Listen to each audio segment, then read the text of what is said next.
आज हम एक ऐसे टॉपिक पर बात करेंगे जो सोसाइटी में बहुत सेंसिटिव है, वुमेन सेंट्रिक लॉज का मिसयूज।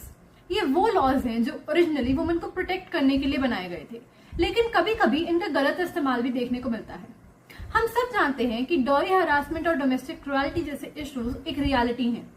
इसी को देखते हुए पहले आईपीसी सेक्शन 498A था, जो अब बीएनएस में सेक्शन 85 हो गया है। इस प्रोविजन के तहत हस्बैंड या उसके रिलेटिव्स को पनिश किया जा सकता है अगर वो वुमेन के साथ क्रुएल्टी करते हैं, ये चाहे फिजिकल हो या मेंटल। पहले आईपीसी सेक्शन 406 था, जो अब बीएनएस में सेक्शन 316 है, जिसमें criminal breach of trust cover होता है। काफी बार मैट्रिमोनियल डिस्प्यूट्स में हस्बैंड और उसकी फैमिली पर ज्वेलरी या स्त्री धन या प्रॉपर्टी का मिसयूज का एलिगेशन होता है।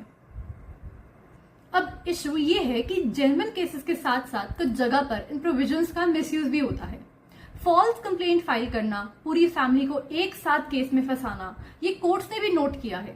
सुप्रीम कोर्ट ने Anesh Kumar versus state of Bihar 2014 में क्लियर कहा था कि पुलिस को बिना प्रॉपर इन्वेस्टिगेशन के डायरेक्ट अरेस्ट नहीं करनी चाहिए। ये सेफ गार्ड इसीलिए दिया गया था ताकि इनोसेंट लोग अननेसेसरी हरासमेंट का शिकार ना हो। यहाँ एक चीज क्लियर करना जरूरी है, लॉज का मिसयूज एक रियलिटी है, लेकिन इसका मतलब ये नहीं है कि ओरिजिनल पर्पस खत्म हो गया है।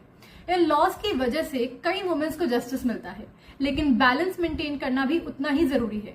प्रोटेक्शन भी हो और मिसयूज का स्कोप भी कम से कम हो। तो ये था पार्ट 1, जिसमें हमने देखा कि बीएनएस सेक्शन 85 और 316 का बैकग्राउंड क्या है और मिसयूज का इशू कोर्ट्स ने कैसे एड्रेस किया है। अगले पार्ट में हम डिटेल में बात करेंगे कि अगर किसी पर फॉल्स केस लगता है तो उसके पास कौन से लीगल रेमेडीज अवेलेबल हैं। Thank you and keep watching.